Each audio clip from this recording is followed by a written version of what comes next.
know that with the bio ministry just rebelled. Isn't that right? Didn't bio just rebel? Didn't Greenwood just rebel against some stuff? So I think God's doing a whole bunch of stuff just in order. He's a divine orchestrator. He knows how to put things together. And so we're doing a concert called Strictly Unrestricted. As you see on the screen, we are not in a steeple or in front of the little white church on the hill, because there's a generation out there dying. And when they see a cross or they see God presented how it's been presented, you'll get it in the message today. We got to prove some stuff. All right. And we're going to get them there, and I'm asking for your help. I'm asking for your help to get people there. We're doing it at the Green Country Event Center, not Greenwood Christian Center, but Green Country Event Center.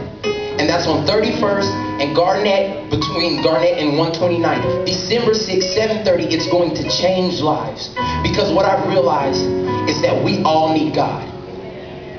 Man, and the vein that we were in this morning, I'm wrestling. I've changed everything that we was about to do. I didn't bring the whole group up because God said do something different. Do you understand when Pastor Tony was saying changing? That means you have to listen. All right. Because a lot of times we have our set plan, A, B, and C, and then God says I'm changing, and we're still doing A, B, and C. But He's wanting us to listen and to hear and to change. And so we have a dying generation that we have to reach, and it's not going to happen if some of this stuff doesn't change. And some of you just need to know this one thing, that God is able. Tell me who can make a mountain move out of my way, and tell me who can make a miracle because of my faith.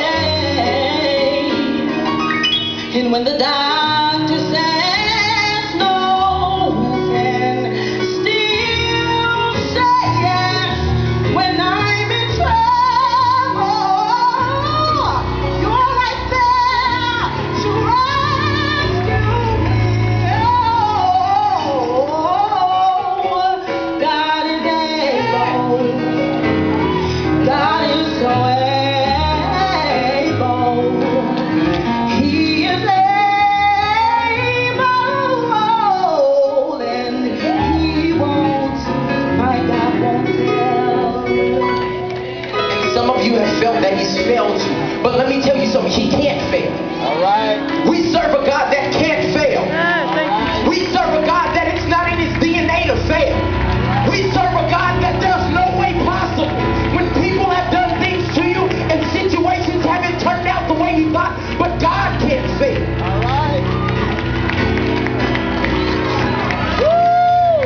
Somebody needs to know it. God told me to sing that song because somebody in your situation right now, you're sitting there in despair saying, what am I going to do? But do you know that my God cannot fail? Somebody say, my God cannot fail. And the last thing that I'm going to say, because this is the message, what we're feeling right now, what we're doing right now, it needs to be taken to a dying generation. There's one thing you cannot dispute. It's the power of God's glory. I don't care what drug you've been on. I don't care what you've done in your past. God's glory can come into a situation and change immediately. But so many of us in these settings, in our rituals, we don't feel His glory. We see glimpses of His power. Oh, I feel good for the rest of the week. Oh, thank you, Jesus. I'll be back next Sunday. But His glory stays with you. His glory walks through Walmart with you. His glory pays bills with you. And it changes lives. All right. And so, the word saying that every knee shall bow and every tongue shall confess that Jesus is Lord. And I believe that God said this is what they're going to sing when we all come together, and this can be given to the world.